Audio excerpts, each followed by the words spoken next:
We choose to go to the moon in this decade and do the other things, not because they are easy, but because they are hard. Because that goal will serve to organize and measure the best of our energies and skills. It's been 50 years since we've been to the moon, and we've got a great program called Artemis. We're going back. The Apollo program was a test for the American people that you can do what you set out to do. All it took was turning to it and making it happen. We are go for a mission to the moon at this time. Engines on, 5, 4, 3, 2, all engines running. Launch commit, liftoff. We have liftoff, 49 minutes past the hour. I think the characteristic that I remember most of the Saturn V was the noise. The noise was enormous and it was almost impossible to communicate. We're go, train tight, we're go. Tranquility Base here, the Eagle has landed. The landing to me was a great celebration. The nation was almost euphoric. That's one small step for man, one giant leap for mankind. There are so many things that we could eventually learn about our universe and the spacecraft that we use exploring.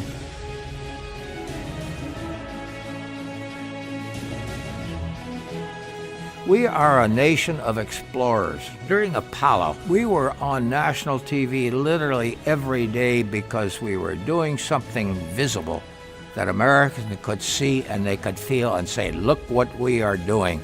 And I believe Artemis is going to come up and say, look what we are capable of and what we are doing now.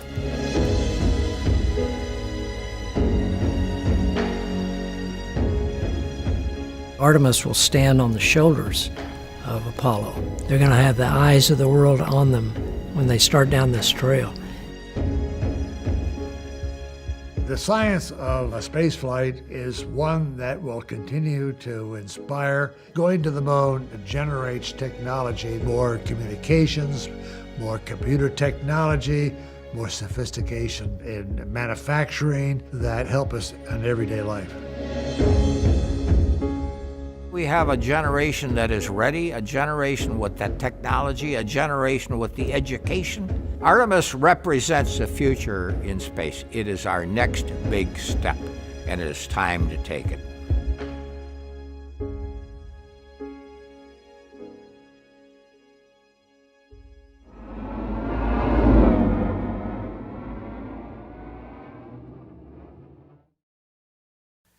I think that deserves a round of applause. That was amazing.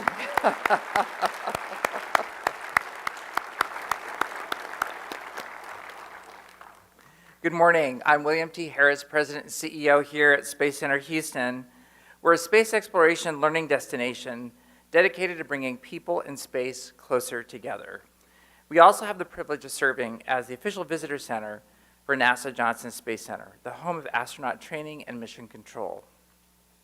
We share the story of human space exploration, past, present, and future, with more than 1.25 million visitors annually from around the world.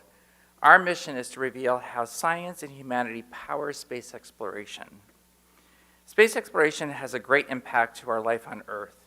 We benefit from a wealth of innovation, scientific advancements, and it broadens our views of the world and beyond. Today, we are absolutely thrilled to celebrate the 50th anniversary of the Apollo 17 mission, the final human mission to the moon during the Apollo program. The Apollo set the course for Artemis, the next era of human space exploration.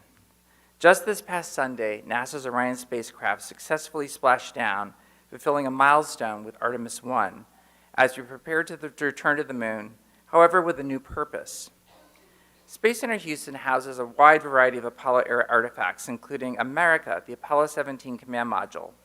During your visit, please be sure to touch a piece of the moon brought back to Earth by the Apollo 17 mission and our Lunar Vault exhibit. See the Apollo 17 command module and experience our new exhibit, Artemis. Today we'll discuss lessons learned from the Apollo era, from the legends who lived it and paved the way for the future of space exploration. And we'll hear from current NASA experts who are realizing our future, We will revisit the last steps that we took on the moon and look at the journey we've launched to return. Thank you all to Space Center Houston members for joining us, and your support helps make possible all we do here. We have many staff from Johnson Space Center joining us in this audience. Thank you for your service to human space exploration. I also want to recognize two distinguished explorers who are with us today: Apollo 13 astronaut Fred Hayes,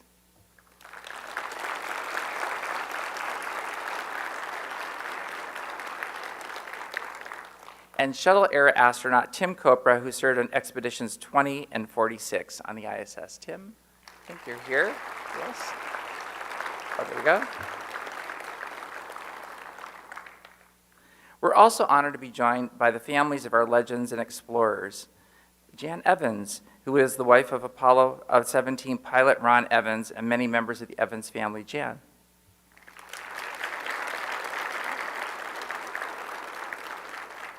Also with us is Tracy Cernan-Woolley and Barbara Cernan-Butler, daughters of Gene Cernan and members of their family. Tracy? Barbara? Okay. I also want to recognize we're joined by members of the Ruse family. Stuart Rusa was the pilot for Apollo 14. So Rusa family, welcome.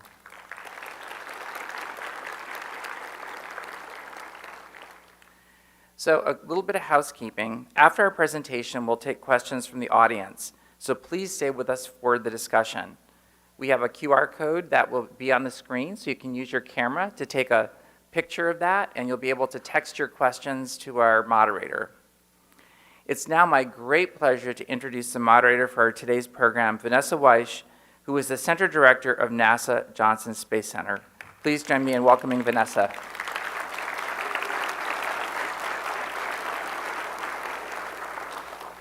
Thank you, William, and I also extend welcome and greetings to everyone, and especially to our special guests that are joining us today. 50 years ago this month, the final mission in the Apollo program launched into the night sky. The crew of Apollo 17 completed humanity's last voyage to the moon.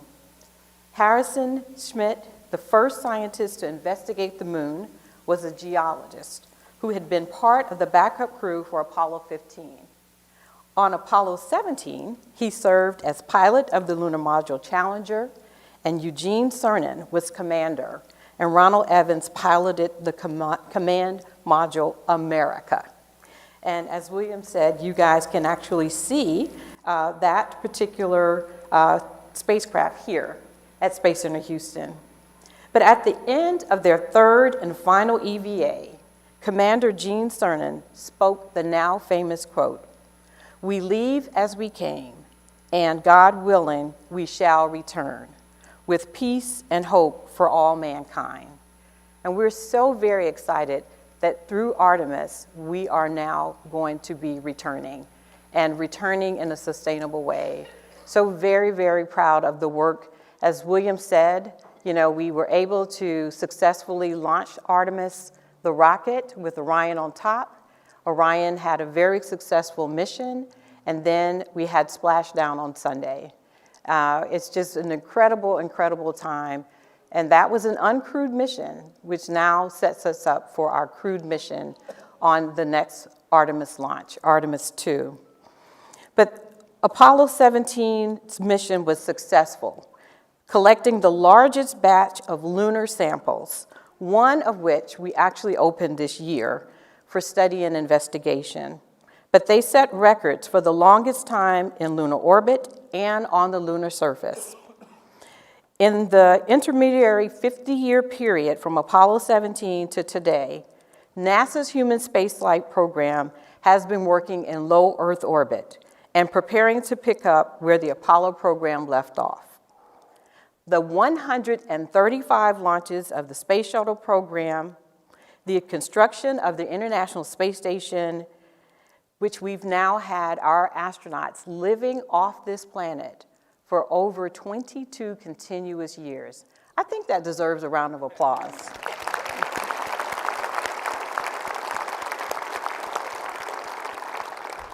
But we've learned many lessons living and working in microgravity environment, which is now laying the groundwork for us to pursue Artemis, the Moon to Mars program. NASA's Artemis program is charting the course for an exciting new era in human lunar exploration. And this time when we go, we're going to be going in a different way. We're going to be going with our international partners, we're going to be going with commercial industry, and when we go, we will have the first woman and the first people of color that will go to the moon, and we will establish a long-term science and exploration capabilities to inspire the next generation of explorers, the Artemis generation, just as Apollo did. Today, we have the honor of hearing from Apollo 17 legends and Artemis leaders to discuss the past, present, and future of human space exploration. I'm going to introduce our panel, and they have very distinguished careers. If I were to give their entire bios, we'd be here the entire time. So we're just going to have some very abbreviated introductions of them. So first, our first panelist is Gerry Griffin, and he's our Apollo 17 lead flight director.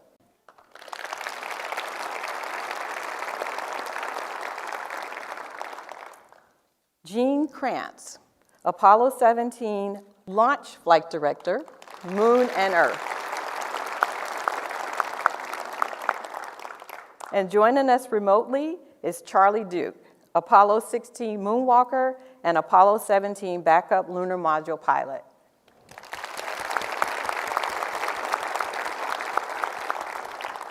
We also have with us from the Artemis generation, Jessi Horelica, and she's an Artemis flight controller.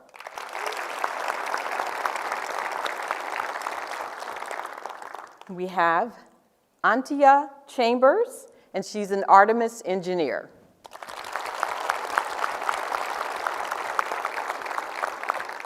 And we have Reid Wiseman, NASA astronaut. So we'll go into our panel discussion. So as we are celebrating the 50th anniversary of Apollo 17 on the heels of an incredible Artemis I mission, it's a real honor to be here with our legends and with our leaders. As we stand on the shoulders of you giants, we want to start by asking our Apollo legends a few questions. So I'm going to start with you, Gerry. You were the lead flight director on Apollo 17. Can you tell us what that entailed? What was it like preparing the mission control team for what became the longest mission of the Apollo program? What made 17 different? Well, it wasn't much different than, let me answer that first, than 16. People have asked me sometimes, were we kind of starting to fade out and fall off? Not at all. We were as diligent on 17. We certainly didn't want to end with a failure of a mission after we had been there and done well. A lead flight director is an interesting position. It is primarily, and I discussed this morning with the head of the flight director office for Artemis, that it's the same. It's a pre-flight, a pre-mission responsibility. You're in charge of pulling all the pieces together. And you spend more time with the crew probably than the other flight directors, talking through mission rules, flight plans, emergency procedures, all of it. And you also got the network to worry about, your tracking systems and all that. Once the base of the rocket clears the tower, a flight director is a flight director. It's the guy sitting in that seat, or the gal now sitting in that seat, that has to make the final go, no-go decisions after a lot of help and a lot of input. So the lead flight director is a responsibility that's a big one, but it was primarily pre-flight. And it worked extremely well the whole time throughout that program. It worked very well. So on Apollo 17, I know there was a lot of focus on the science on that mission, the distance that the rover traveled. Can you tell me about the preparations, the planning, getting ready for that? Yes, one of the things that happened It actually started with the last 3 missions, 15, 16. 17 had a rover, and that made the exploration of the moon a lot better because they could traverse further. Now, of course, we always had them in walk-back distance was our key, so it was kind of a constant measure of how far we could go. But those last 3 missions were very similar, and but they built on each other. And 17 was really the capstone of the program because it was the longest EVAs. The lunar module had been modified to give them a little more oxygen, a little more time on the surface. So we had the ability in 17 that we didn't have earlier. And it really did work. And by that time, I can see, and this, Gene and I have talked about this, we never took the focus off of crew safety. But in those latter missions, we finally got to the point we knew what we were doing and why we were going, and it was to explore the moon. So in the control center, I can tell you, particularly at the flight director position, there was a lot more emphasis on the science. And we went out in the field and trained with the crews, which we hadn't done prior to Apollo 15. And so we went out to remote sites here in the U.S. and watched how they worked with the science guys and how we could enhance that. So it was a learning experience, and you're going to go through the same experience with Artemis. Your first thing is get them up there, get them back, don't hurt anybody, and as you get more comfortable as time goes on, you'll get to pure exploration or better exploration. Thank you. And so, Gene Kranz, as you shared, you were the Apollo 17 launch flight director, both Moon and Earth. On Apollo 17, it was the first night launch of the Apollo program, and you were on console. For our guests, why did we launch the crew at night, and did it create any additional challenges for the launch control at the Cape or mission control teams here in Houston? Vanessa, before I begin, I'd like to say a few words to the Artemis team. I've been involved in every beginning of every mission from Mercury through, actually the space station program and into the shuttle. Our major concerns were always the unmanned missions, because a mission without a man available to exercise options that maybe we had not properly covered during our pre-mission planning was really key. When I looked at the Artemis profile, a 22-day unmanned mission, I almost wanted to know what they were going to do, what problems they would face. So I got together with a couple of the engineers from Lockheed, and I went over the alternate mission options they had in there, and I talked with Mike Haas and one of his engineers in there. And I got then into watching the videos program from a standpoint of the mission overview. And I just wanted to say, you did I'll say, hell of a job, one hell of a job pulling that thing off, because it was incredible. Now the simple question is easy, why did we launch at night? Well, there's many things that go into establishing the launch window, but one of the principal ones is the sun elevation at the time of landing. And the sun elevation to provide the best visibility for the landing, through experience and verified in previous missions, is roughly between 7 and 20 degrees behind the crew at the time of landing. This improves their depth perception and allows them to basically exercise whatever actions they need to get to a proper landing site. And like I say, that was the easy question. I still go back to Artemis and want to say, you did a great job. Thank you. So, Jessi, can you share your role on the Artemis I mission and talk to us about the parallels between the two programs and what it's like to be an Artemis flight controller in the past few weeks. I had the absolute honor to support the Guidance, Navigation, and Control Console, the GNC console, and mission control for Artemis I. GNC and our 3 back rooms ensured Orion knew where it was throughout its entire journey, when and where to maneuver, and how to make it home safely. So it was just an incredible journey. We were also responsible for maneuvering and calculating those maneuvers to provide you the incredible imagery that you all saw throughout the mission, including that breathtaking Earth being eclipsed by the moon. It's truly something I know I will never forget. I think one of the parallels between Apollo and Artemis that sticks out to me the most is that both programs really embody the human spirit to explore and to dream big. And that is something that I have been inspired by throughout my entire career. And they also show that both programs can demonstrate the ability to have humans work together and achieve an incredible goal when you work together through a common goal. Let's see, the past few weeks have been an incredible ride. I got to live out a dream that actually started here at Space Center Houston as a little girl. So it's been an absolute honor, and I could not be more proud of the Artemis team and what we've accomplished. We can't wait to fly our crew on Artemis II. For sure, for sure.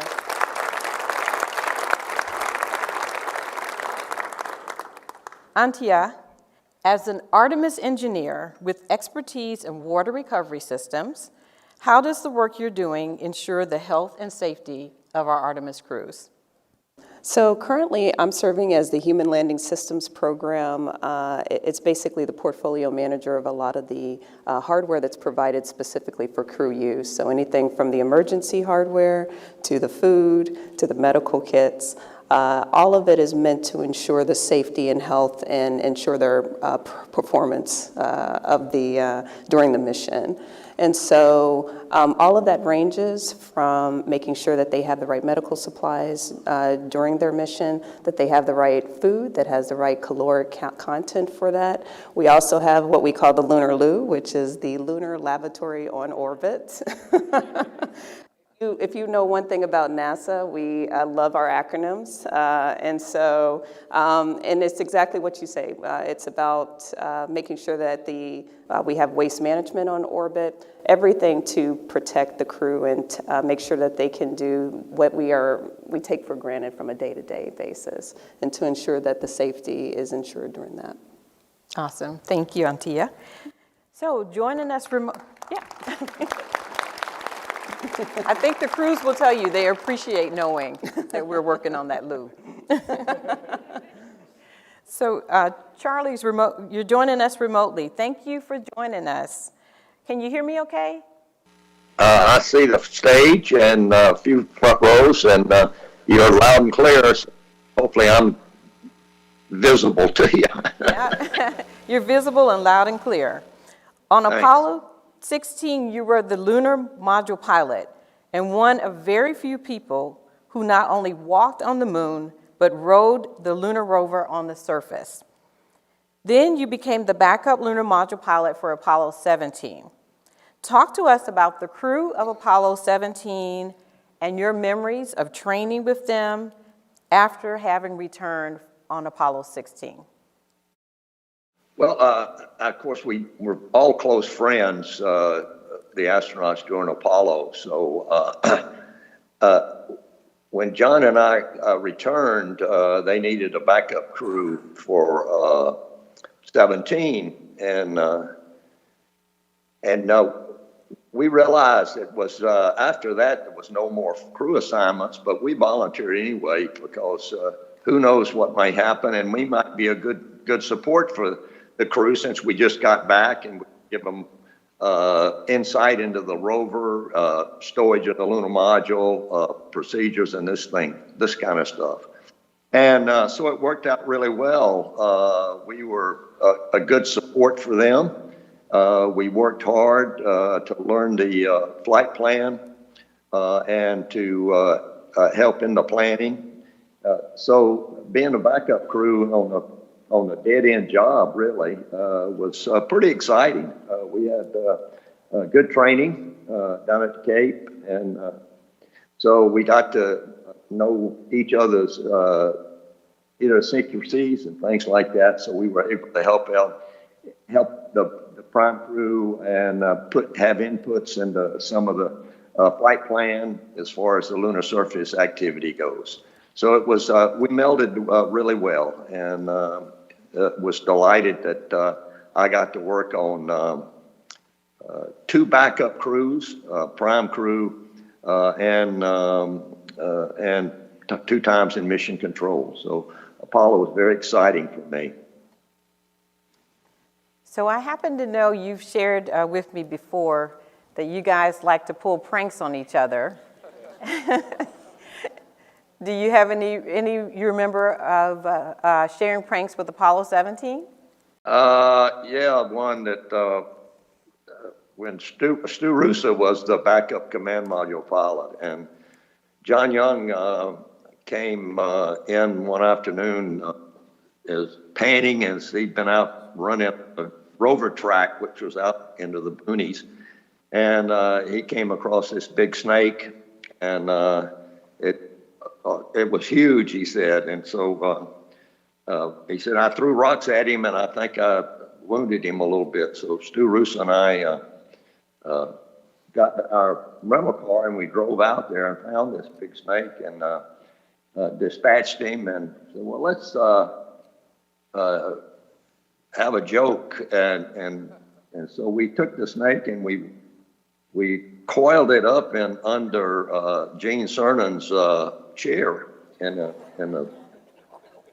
the crew office, and he was in the simulator, and we said he's got an important call. So secretary called him and said, you got an important call. So he took a break, and he sat down, and the chairs there were those roller chairs, and the desk had a little keyhole where you put your legs and you could roll it in. So he was rolling in towards that desk, and he looks down and sees this big snake, which was had been dispatched and beheaded, by the way. And he, Mach 2 backwards, and jumped out and said a few choice curse words, and was white as a sheet. And I said, John, I said, John, we made a big mistake here. And but everything, then he realized what had happened, and we got a few choice curse words and a few everything else, and everybody had a big laugh, and so we all settled down, and Gene took it really well in the end. So we had a few little things like that, but that was the most interesting one during our short training period with 17. You guys actually had a really good time together. Yeah, we did.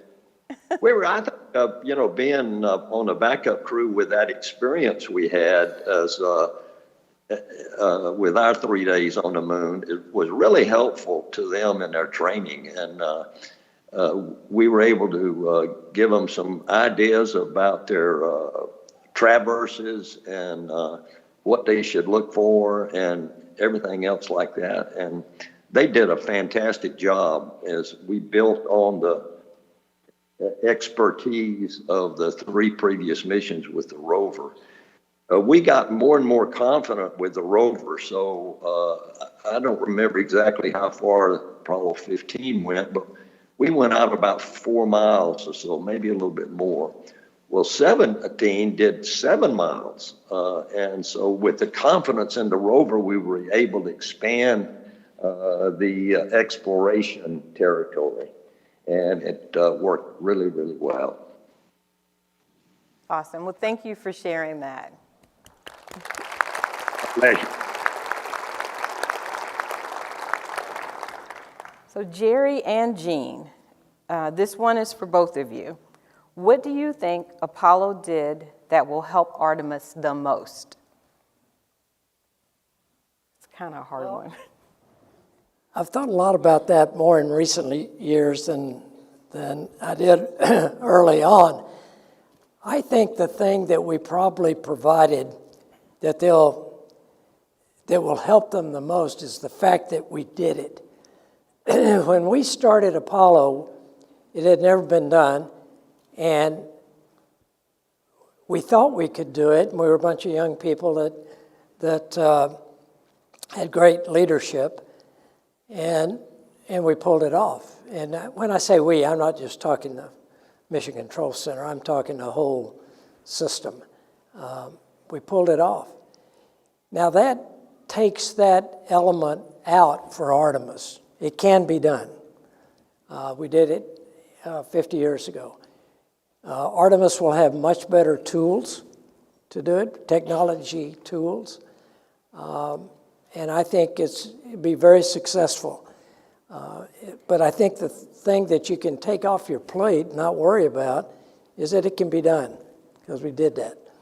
And I'm, boy, Godspeed. Yeah, have fun. Awesome. Gene, your thoughts on that question? Two major themes that existed during the Apollo program. There was a good relationship between the headquarters team, George Low, and basically throughout this entire process, it was a very personal working relationship. We didn't worry about level 1, level 2, level 3, and all that kind of stuff. It emerged actually from the prior programs, where basically we knew each other, were friendly with each other, and as a result, if we had problems, we could call, knew the right person to call to and talk about, and bring issues to the front. I think the second thing was we had a gentleman by the name of Bill Tyndall. George Low had indicated the concerns about integration of all the aspects of the hardware, software, operations, procedures, all these things coming together. And he established what was called the mission techniques, or called the flight techniques. And these were raucous, sometimes 1 and 2 days meetings in there, where people would establish how we were going to do things. And finally, many of the people, a lot of times Tyndall's work would get in the way of my people in the trench, the control team, and the fight would come up on that topic. But Bill would sit down, and about 2 days after the meeting was over, he'd write a memo and saying, I was at this meeting, I listened well, right on down the line, and this is what I think you said. And then he would write a 2 or 3 page memo that would lay out the direction that we should take. And I think the key thing is, I think the Artemis program, extremely complex, has to find the Bill Tyndall equivalent to put these pieces together. And it should be noted that Bill was here at JSC, but everybody in the agency trusted him to do it right. And boy, his Tyndallgram, we called them Tyndallgrams. You know, we were looking forward to getting the next one. And, well, I think one also good thing is the minutes of the flight techniques meetings still exist. It's about that tall, about 3 inches. They were published by the people at Draper Labs. And as you move into this program, you might take a look about how this thing called Apollo came together, because there's a lot of good lessons there. Awesome, thank you. Yep, you're bringing back fond memories of flight techniques meetings on shuttle. So, awesome. Well, so we do have some questions coming in from the audience, and there's a QR code. Thank you. Okay, great. All right, so one of our first questions is, and this is for anybody on, let's see, what challenges from 50 years ago do we still see today in getting to the moon? Up to all of our panelists. The one thing I was taking away from all three of them, from Gene, Gerry, and Charlie, is we're still learning, and these three folks are still teaching us. And I think Gene, when you said it's the integration of all these parts, when I look across Artemis, it's vastly more diverse in its pieces now, with commercial industry involved, with international partners involved.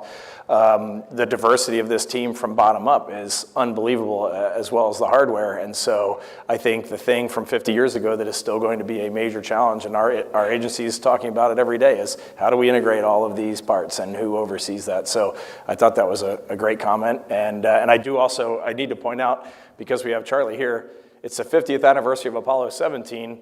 It's also the 50th anniversary of Apollo 16, which flew just a few months before 17. These guys flew to the moon, came back, and they're like, yeah, we'll be backup crew for the next crew. And I'm like, well, most people would be taking a month off and hanging out with their families. But what you all did in Apollo was just, it was truly magnificent, and you motivated an entire world to get into science, technology, engineering, and math, and we all thank you for that. Awesome.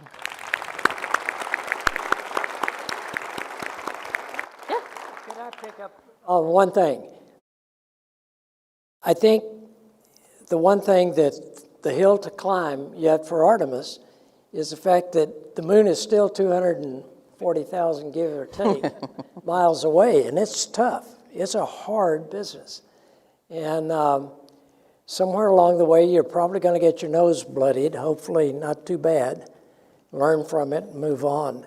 But I really do think I think it was Max Vauget, it may have been Bob Gilruth, that said something after, and it was in the control center, because I heard it. He said, I think it was Vauget, who was the chief designer at the time of almost everything manned spacecraft. He said, we made this look too easy. The next bunch needs to be aware of that. It's not easy. It's very, very hard. And but that's why we did it, and that's why Kennedy said that we're going to do it because it's hard. And just keep that in mind. It can bite you. Indeed. And it was our pleasure this year to celebrate the 60th anniversary of the moon speech that John F. K. Gave, and which kicked all of this off. So yeah. What an inspiring time. So we're sitting here today at Space Center Houston, where future generations are inspired daily. When you're thinking about your unique position, whether it be on Apollo or Artemis, so this is for any of the panelists, what would you share with the young people today about what their future may look like? I guess I'll take this one. I'll take part of it, I guess. It's what they make of it, right? Like, we're all building a foundation. Every previous generation is building the foundation for the next. And so it's to continue that with the baton. I think one thing that I don't think is taught as kind of early on as I would like to see is whenever someone says what the challenge is kind of going forward, they think that we can say, I don't say technical. For some reason, the technical challenges from an Artemis engineer standpoint is not really as intimidating as some of the soft skills in communication that is needed. And we hint on it here with integration, but soft skills. We all have different personalities, different opinions, a lot of smart people. Some voice their opinion very loudly, while some don't, but somehow we have to make sure we're all heard. And I think that in order to move forward and have that bright future, it's to understand each other in order to have that effective communication and ultimately integration. So, okay.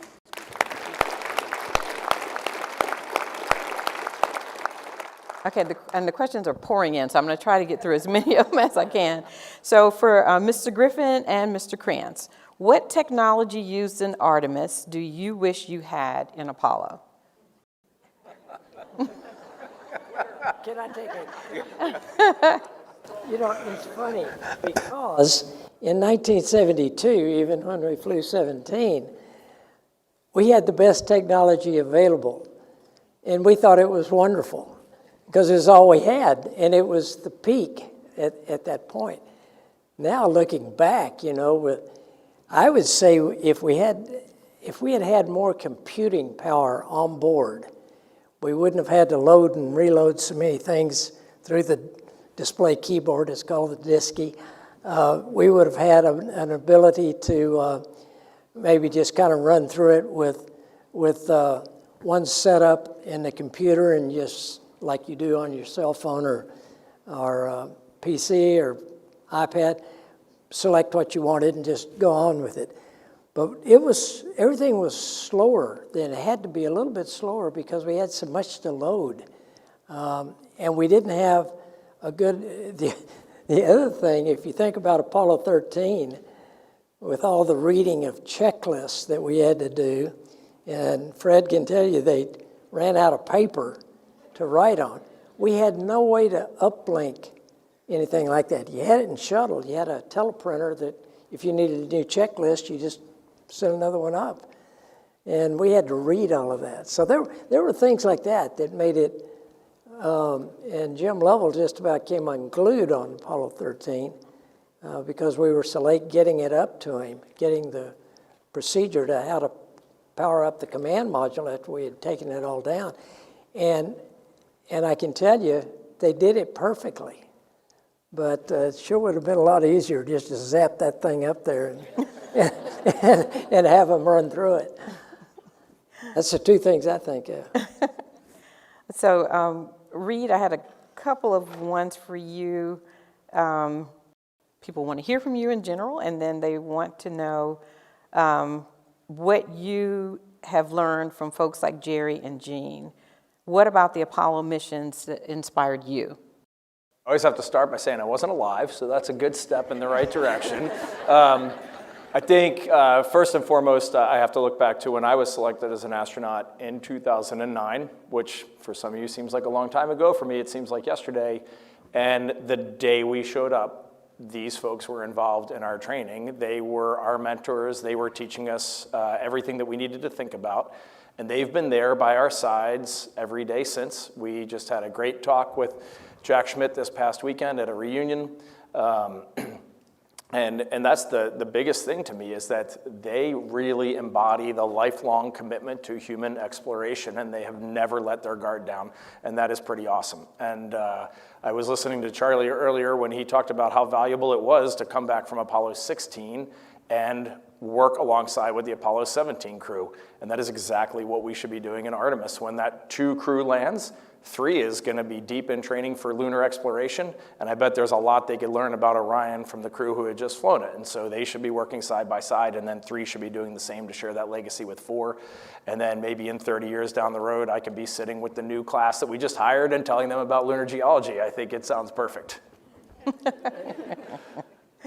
Awesome. Okay, so Charlie, I'm going to throw this out to you, Gerry and Gene. So how did working on such a big initiative change or develop you as individual people? If I go back into the way we developed in mission control in the space program, we started off very early, I won't say ignorant, what I'd say hired hands. Basically, many times we'd arrive in mission control without knowing each other, and we had not developed what I'd say the relationships to truly become a team. As we continued to move through the program, however, every controller, every position was learning by doing. They were writing the procedures, developing the schematics, that type of stuff. And they would exchange this with the other controllers. And we developed the ability to work laterally and provide integrated solutions to the problems.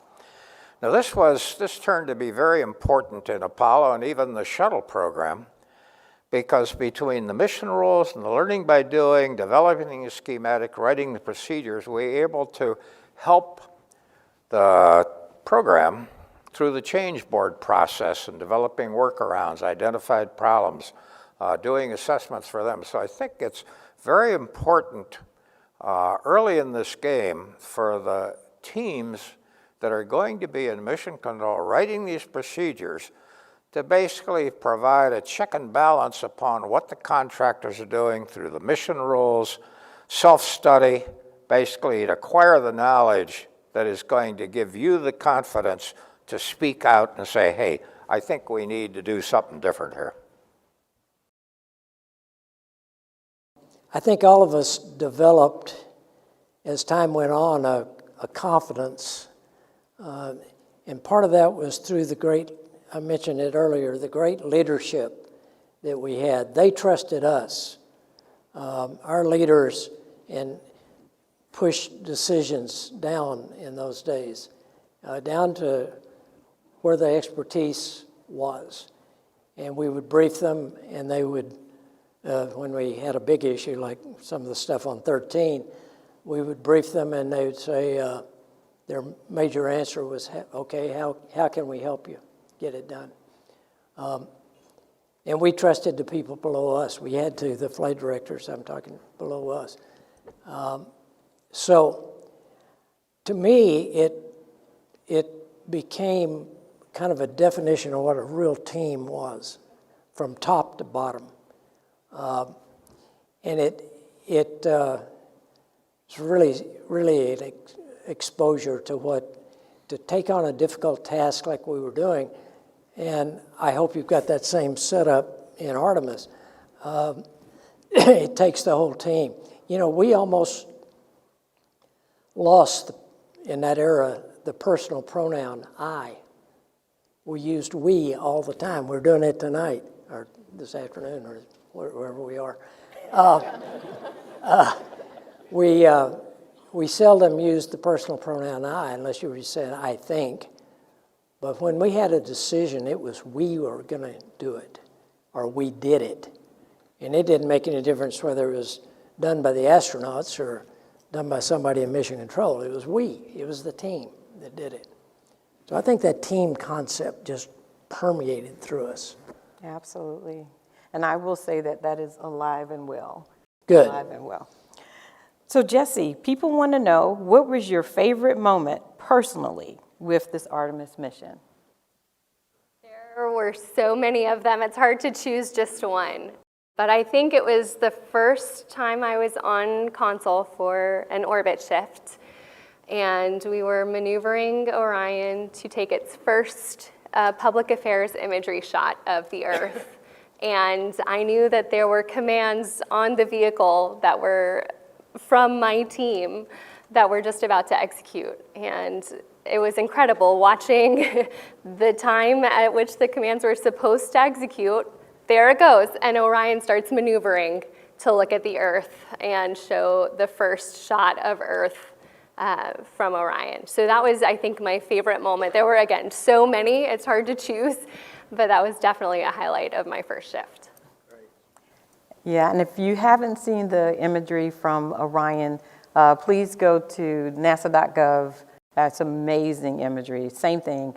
I remember one day I was in the control center and I just looked up, and it was when we were doing a close flyby of the moon, and I was like, oh my gosh, it's right there. We can just touch it. So let's see, like I said, there's a lot of great questions coming in. Let's see, for Charlie, check your mic and see if you can respond. I wasn't hearing you, but I was hearing everybody else. I hope you're hearing me. Okay, so I can hear you now. People want to know, what did you like or not like about the lunar rover? Was there something about the rover itself? The rover was a wonderful machine. For what it was designed for, I thought it behaved and performed admirably. We had a few little glitches. Apollo 15 had problem with the seat belt, so we redesigned the seat belts so that we could get in and out easier. It with a four-wheel drive and double steering, we were amazed at the performance of the rover. We were climbing 20-degree slopes, and it was very stable. It was a little squirrely on the steering because it was so sensitive, and we tended to skid back and forth a lot. And we got so confident in the rover that our flight plan called us to navigate a maneuver at about 5 kilometers an hour, maybe a little bit faster. But coming off the hills in both 17 and 16, John was the driver, and he did a fantastic job. I was the navigator. And as he came down the mountain, we were all scale high on the speedometer. And so both 16 and 17 had that experience, and so we both claimed the moon speed record on our flights. Yeah, it was all scale high, so we were going at least 17 kilometers an hour. And it was bouncy. To me, one of the wisest things they did was to give the control of the TV to mission control. So all we had to do was turn it on and not worry about pointing this thing to keep track of us. So we were really busy. Everybody's busy up there. And getting in and out of the rover was not easy, but not hard, really hard either. And so we had so much storage and everything like that. I didn't have any major trouble with the design of the rover. It was remarkably good for what it was designed to do, and that was carry 2 people around the moon and all the stuff that we had to carry. So Marshall and the contractors did a great job designing that, and we appreciated the effort they all put into it. It was fun. Awesome. So like I said, there's lots of questions, but here's one from a high schooler. And the high schooler says, what can I do to take my passion of learning about space and turn it into a career? I'm going to shoot that to you, Reid. So from a high schooler, he wants to know, he or she wants to know what they can do to take my passion of learning about space and turn it into a career. I'll start that one, but then I'm going to hand it off to our 2 other Artemis generation folks. This is an amazing time where you can take that passion anywhere you want. If I was in high school right now and I had found that passion, I'd be trying to get an internship at NASA. I'd be looking at where I want to go to college. I'd be working on some sort of a technical degree. And then from there, there's just so many opportunities. SpaceX, Boeing, Lockheed, Blue Origin, you name it, Virgin Galactic. There's just so many outlets right now that you can go apply yourself in.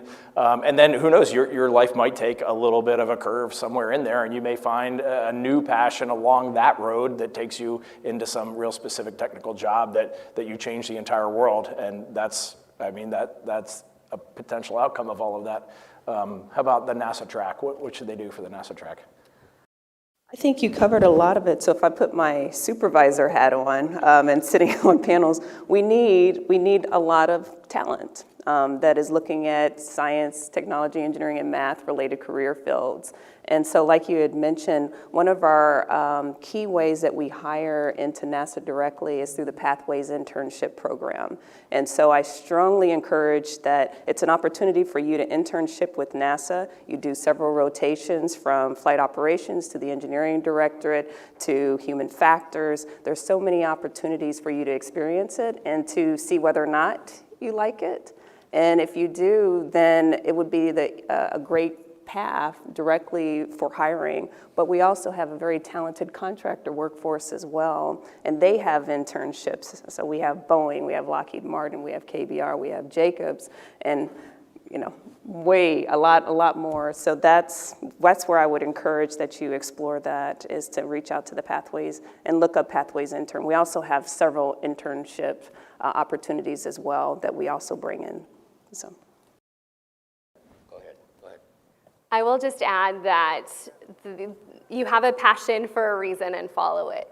That's what I did as a little girl sitting here. I was 7 years old and I saw the white flight control room on a tour from Space Center Houston, and that just sparked everything for me. So follow your passions, follow your dreams, and they can lead to somewhere amazing. I just flew a spaceship around the moon from that very flight control room that I saw as a little girl. So thank you.